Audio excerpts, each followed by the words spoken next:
Diamo inizio alla discussione di tesi di dottorato del candidato Guillermo Bueno Delgado dal titolo Ayuda o sustitución del acto conyugal, aspectos morales de las técnicas de fecundación in vivo. Passo adesso la parola al candidato per dire una preghiera, se vuole iniziare così, e poi presentare il tema.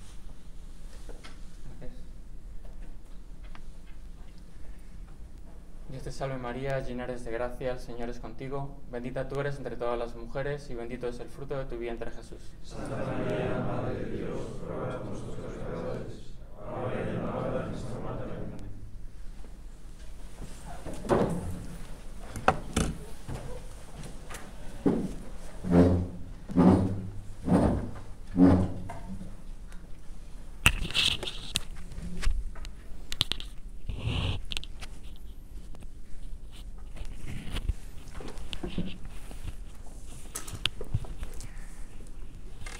Profesores, miembros del tribunal, don Pablo Requena, don Pau Gulles y don Francisco Insa, estimados asistentes, aquí presentes y aquellos que estáis conectados a través de Internet, muy buenos días y muchas gracias por estar aquí conmigo, acompañarme en el día de hoy.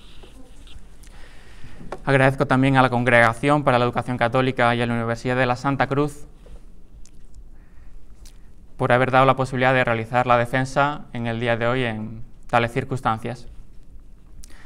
La tesis se titula Ayuda o sustitución del acto conyugal, aspectos morales de las técnicas de fecundación in vivo,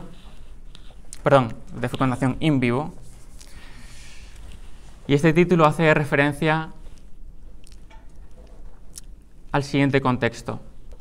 Supongamos una pareja, un matrimonio, que encuentra dificultades para tener hijos,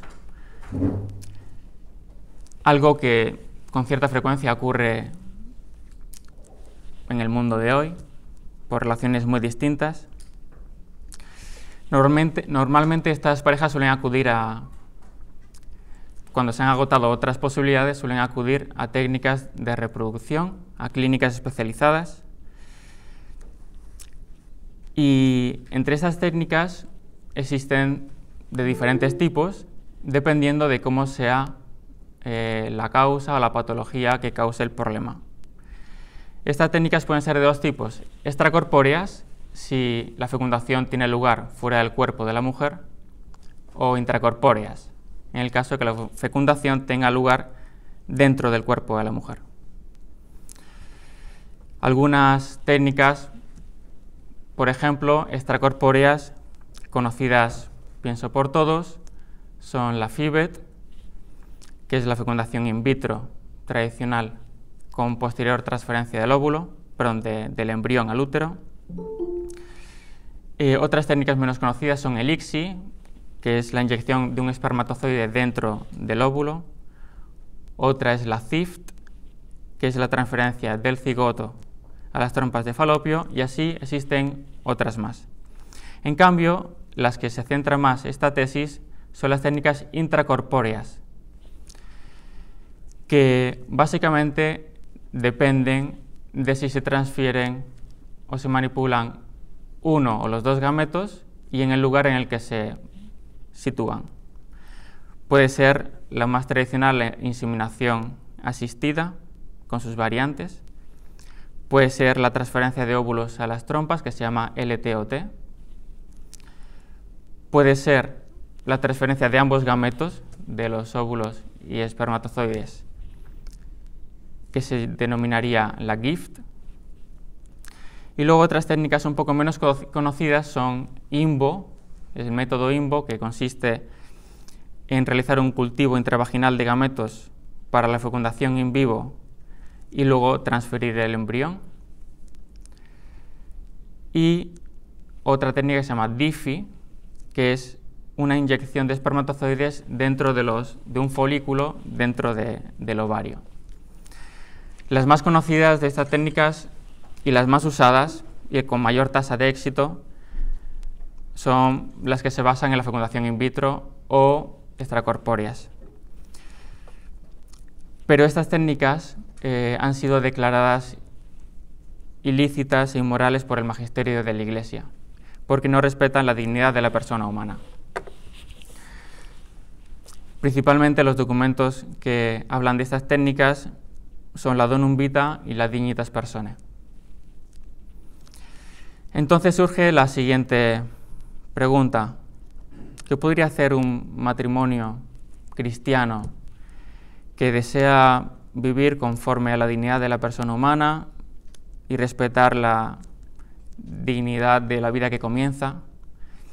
¿Qué métodos, qué ayuda podría recibir de la medicina para superar sus problemas de infertilidad?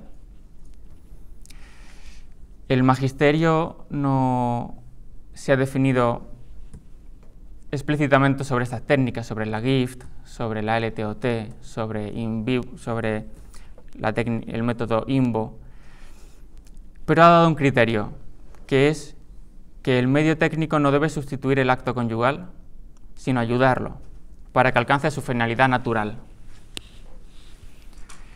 Sin embargo, a pesar de este criterio, hay una gran discusión entre los teólogos católicos y sinceramente no se ponen de acuerdo. Hay mucha dispersión en cuanto a una solución única. De ahí el título de la tesis, o sea, cómo discernir si una técnica de reproducción intracorpórea, o sea, in vivo, puede ser lícita. ¿Cómo saber si esas técnicas son una ayuda al acto conyugal o si bien lo están sustituyendo? Con este motivo, con este objetivo, surgió este proyecto, esta tesis, hace 5 años, en 2015. En aquel momento, como nos sigue pareciendo ahora, pues nos parece un tema de gran actualidad, de gran interés y que afecta verdaderamente a la vida de muchas personas en todo el mundo.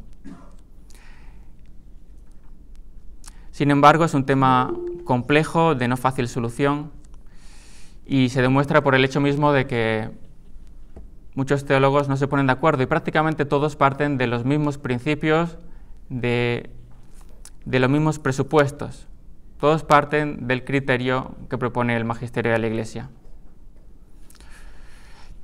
Una parte importante de este trabajo ha sido la investigación bibliográfica, a la que prácticamente en 2 momentos distintos he dedicado más o menos 1 año y medio del tiempo. En un principio nos pareció que pocos autores trataban con profundidad este argumento, y en realidad es así, pero muchos autores opinan o manifiestan sus ideas sobre determinados aspectos sin llegar a ser sistemáticos. Que traten el problema con profundidad, sí que existe algún autor. Principalmente me ha llamado la atención John Francis Doerfler, es un obispo de Estados Unidos, del estado de Michigan, y en menor medida otros autores como Joseph Seifert, Peter Cataldo y Gustavo Páez. En la investigación bibliográfica me he basado en unas herramientas, son unas colecciones de bibliografía de publicaciones mundiales que se llaman Efemérides Theologico-Vanienses, Moralia, y luego otras bases de datos bibliográficas de la Red Urbe de Universidades de Roma. A partir de esta selección de autores, traté de llegar a aquellos con más prestigio, que tenían ideas más originales, que daban realmente una aportación al problema.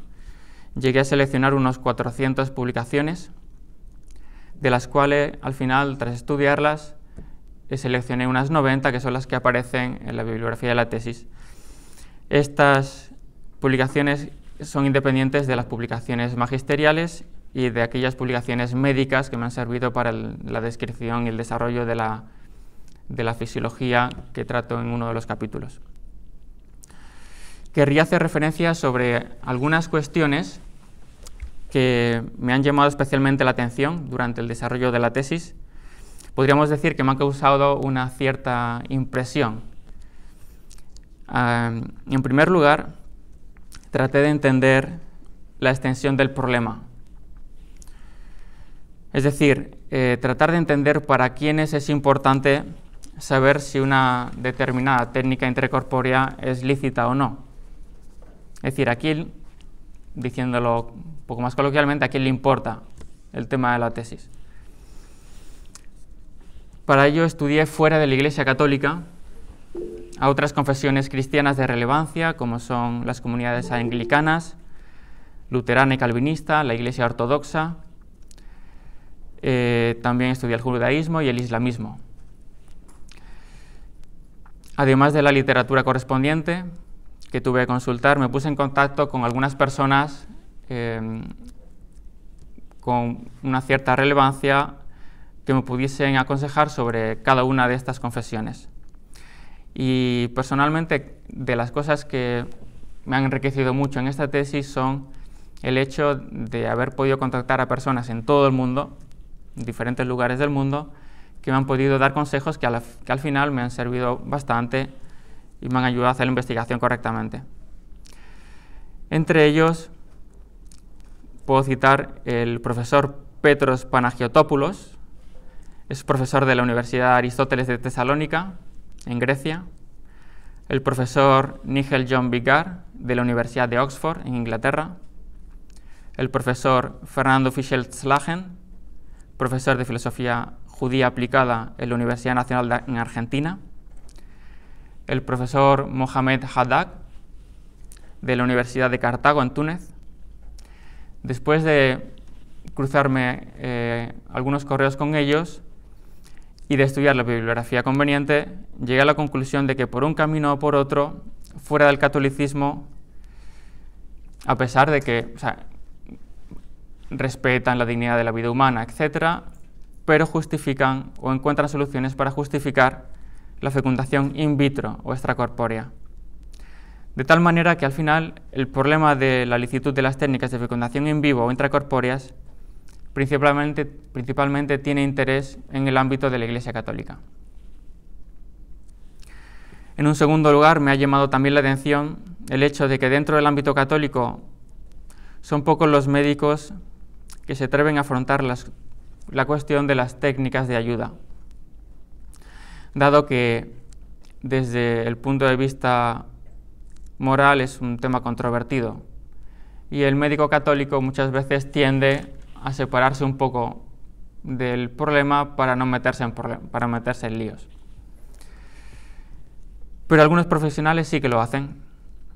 Se enfrentan a veces al peligro de ocasionar un escándalo, porque a veces el médico que afronta estos problemas viene acusado por otras personas, siempre del ámbito católico, que no piensan como él. Quizá se olvidan aquel consejo del teólogo Francisco Hurth, que es citado frecuentemente entre otros autores, que trata de tranquilizar las conciencias en una materia que la Iglesia tan solo ha dado un criterio general. Dice Hurth que, puesto que la cuestión es controvertida entre autores serios que tratan de llegar a la verdad, ni los médicos ni los cónyuges deben ser inquietados si quieren usar estos métodos. Entre los principales médicos que pienso que han tenido la valentía de meterse en estos asuntos está el doctor Luis Chiva de Agustín, médico ginecólogo y especialista en medicina reproductiva, actualmente director del Departamento de Ginecología y Obstetricia en la Clínica Universidad de Navarra, el doctor Rafael Pineda, de la Universidad Austral de Argentina, que ha dedicado parte de su vida profesional a la medicina reproductiva, la doctora Gloria Sánchez Cini, de la Universidad Austral, que se dedica a la naprotecnología, que también se llama tecnología de la reproducción natural, y consiste en un protocolo de actuación médica que trata de detectar las causas de la infertilidad y buscar una cura para los pacientes. Pues pude ponerme en contacto con todos ellos, tuve con algunos largas conversaciones por internet y puedo decir que realmente fueron una gran ayuda y han influido mucho en la dirección de la investigación. y realmente pues, me ha ayudado a entender la necesidad de hacer un estudio profundo, tratando de trascender lo puramente teórico o especulativo para tratar de llegar a un resultado concreto sobre el problema planteado.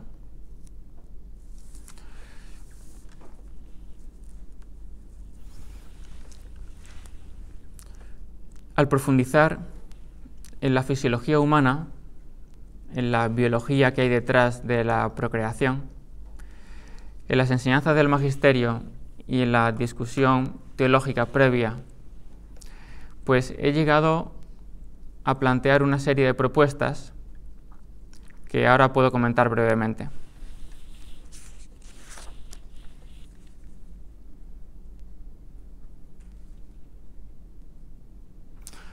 Antes de entrar a esto, vuelvo un momento atrás, porque me he saltado.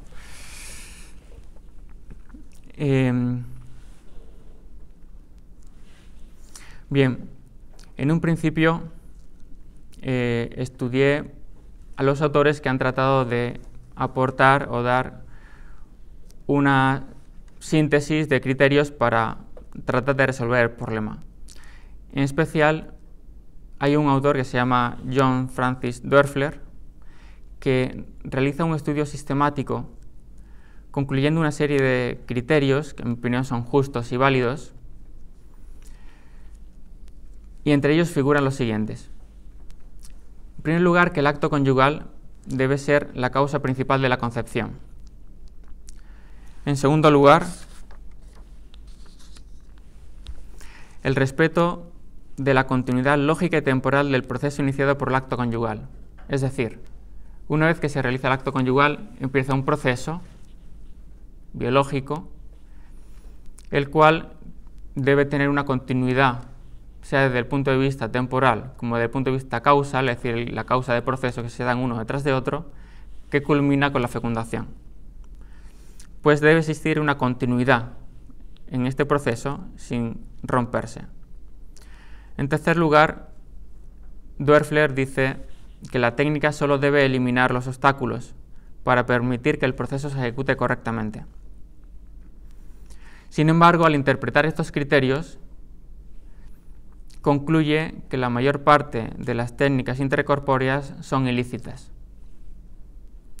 salvo, comenta, la inseminación artificial y la transferencia de óvulos, la LTOT. Asimismo, estudié otros autores y al final se pudo hacer una clasificación de autores que, partiendo de los mismos principios, de las mismas ideas, de los mismos presupuestos, llegan a conclusiones distintas en cuanto a las técnicas. Y son 4 grupos. Primero, un grupo de autores que consideran que ninguna técnica se puede realizar porque la medicina no debe intervenir después de que se realice el acto conyugal.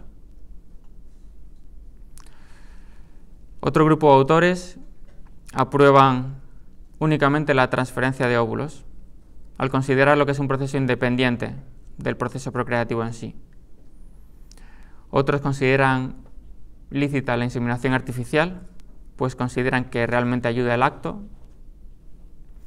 Y un cuarto grupo aprueba la transferencia de gametos, la GIFT,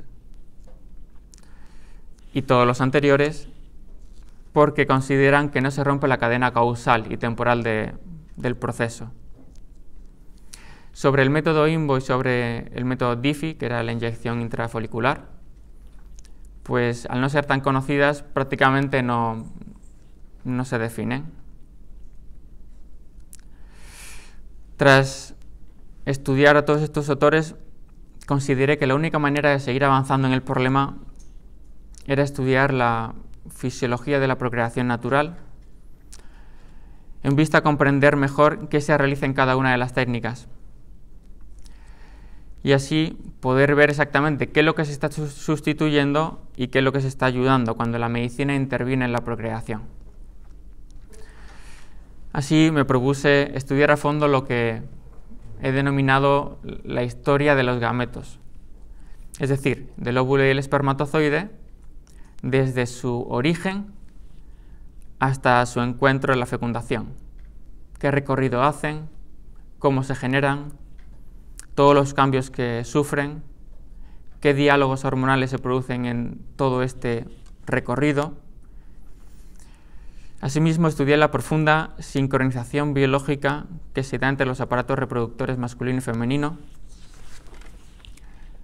de modo que ambos trabajan a nivel celular, podríamos llamar curiosamente, como sabiendo cómo va a reaccionar el otro. Son como dos aparatos perfectamente diseñados para trabajar juntos, a pesar de que uno pertenece al hombre y el otro pertenece a la mujer. Forman parte como de aquello que podríamos llamar un sistema único descentralizado, uno en el hombre y otro en la mujer, trabajando para el mismo fin. Y esto en vistas a la fecundación, al embarazo, al desarrollo y al nacimiento del hijo. Y entonces, después de todo este estudio, después de unirlo todo, pues podemos concluir algunas propuestas. En primer lugar, que a la hora de estudiar las técnicas se debe partir de los presupuestos de licitud planteados por el magisterio, pero no añadir criterios que no son realmente necesarios, que pueden llevar a la licitud de las técnicas, pero realmente no te lo están pidiendo el criterio del magisterio. Deben ser, eso sí, técnicas homólogas, es decir, que los gametos pertenezcan a los esposos. Llevarse a cabo un acto, podríamos llamar un acto procreativo íntegro, es decir, el acto como comúnmente se entiende en la naturaleza. La fecundación debe ser dentro del cuerpo de la mujer, según conviene a la dignidad del hijo. Y en segundo lugar, pienso que convendría separar la discusión de las técnicas, es decir, qué técnica es lícita, qué técnica es ilícita, separarla de la discusión del modo de obtener el esperma para esa técnica. Consideramos que es impropio hablar de si una técnica es lícita o no dependiendo de si el esperma se obtiene o no por masturbación.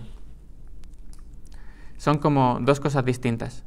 La técnica en sí es un procedimiento que cuenta desde el inicio pues con el esperma del marido. A la técnica le da igual cómo haya sido conseguido este esperma. Algunos autores han llegado a afirmar que la GIFT es ilícita por el hecho de que el esperma se obtiene por masturbación, cosa que en realidad no es así, porque se puede obtener por otros medios dignos para la persona humana y para la procreación. De este modo, por ejemplo, no tendría sentido, o quizá podría ser más conveniente, no distinguir entre lo que se llama inseminación artificial propiamente dicha e impropiamente dicha, sino que únicamente la técnica es la inseminación artificial. Si bien, en el caso de que se quiera plantear esta técnica como una ayuda a la procreación, se le podría llamar inseminación asistida, para darle esta connotación de ayuda.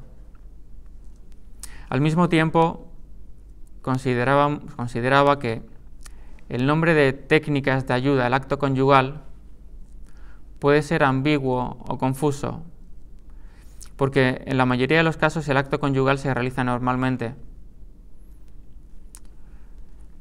Sugeriría quizá el nombre de técnicas de ayuda a la fecundación, que en el fondo es aquello a lo que la técnica trata de querer llegar, respetando que ocurra esta fecundación naturalmente, tras el acto conyugal, normalmente realizado. En tercer lugar, sugerimos estudiar estas técnicas entendiendo el proceso de la procreación humana como una unidad, a través de lo que se podría llamar el modelo funcional del sistema reproductor humano descentralizado. En vez de ver dos aparatos reproductores, uno masculino y otro femenino, se pueden ver conceptualmente, abstrayendo un poco, se podría ver como un único sistema, como un único órgano descentralizado en dos aparatos, cada uno de los cuales se encuentra en un individuo de sexo distinto. Este sistema reproductor provee la generación de los gametos, provee el desplazamiento a través de los órganos, capacitación, fecundación, anidación, desarrollo, hasta que se llega al nacimiento del bebé. El proceso general, que es autónomo en cada aparato, está condicionado por un acto personal y libre. Todo este sistema de procreación humana tiene un acto personal y libre, que es el acto libre de donación recíproca, fruto del amor entre los esposos, que es el acto conyugal, por el que los espermatozoides se depositan en el aparato reproductor de la mujer. A partir de ahí, todo el resto del proceso de desplazamiento de los espermatozoides hasta encontrar el óvulo es un proceso impersonal, fruto únicamente de la naturaleza de los órganos. De este modo, consideramos que las técnicas de ayuda deben ser tales que permitan que el proceso procreativo se ejecute normalmente, respetando especialmente la integridad de ciertos eventos. En primer lugar, la entrada de espermatozoides en el aparato reproductor femenino mediante el acto conyugal. El acto conyugal debe respetarse íntegramente.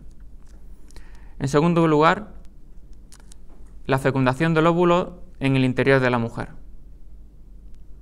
que debe ocurrir como ocurre en la naturaleza.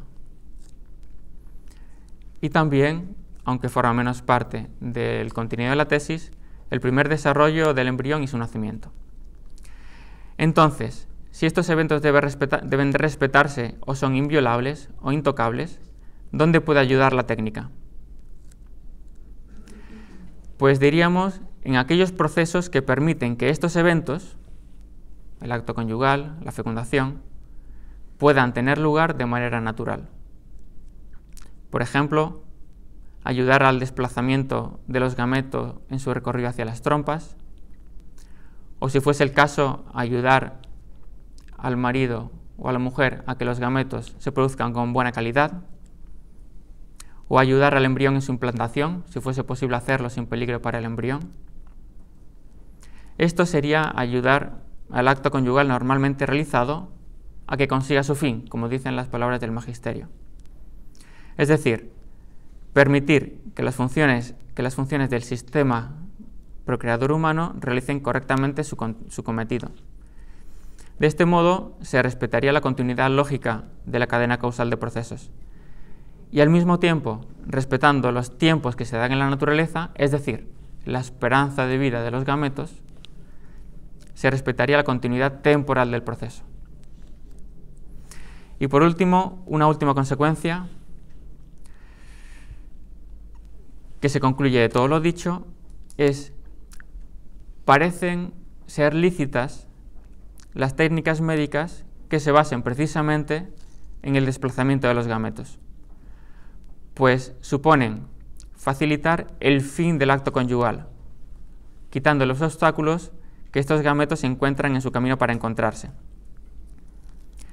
Por tanto, resumo 4 criterios que podrían llevar a este discernimiento de las técnicas. 1, el acto procreativo íntegro. Segundo, la fecundación dentro del cuerpo de la madre y en contacto con ella. Tercero, la continuidad temporal del proceso reproductivo. Y cuarto, la continuidad lógica del proceso reproductivo.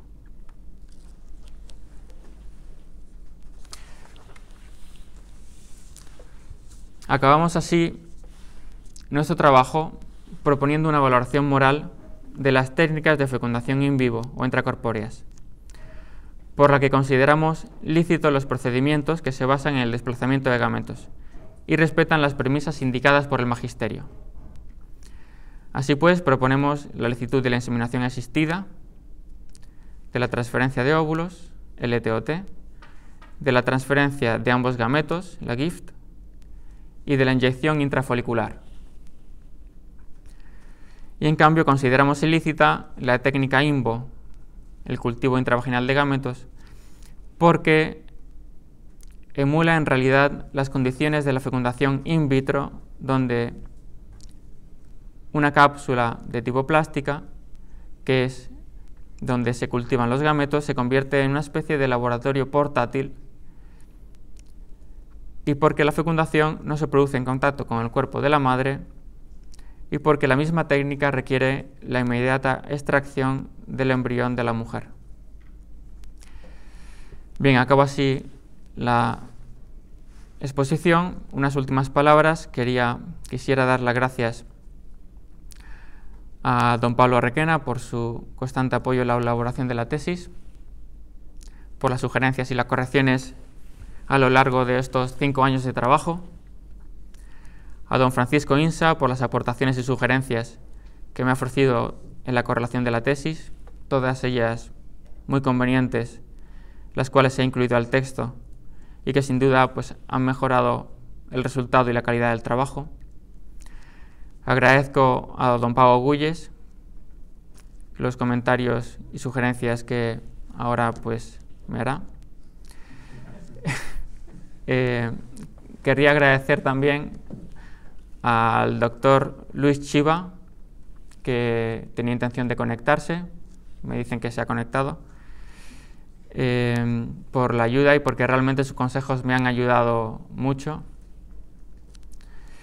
Agradezco a Esteban de Saas, a Lenki Wan y a Juan Esteban Ureta por la ayuda en la organización de la defensa. Y finalmente agradezco a todos los presentes, tanto aquí como aquellos que están asistiendo a través de internet, que veo que son numerosos. Bien, por acompañarme en este momento, que realmente pues, es muy importante para mí. Muchas gracias.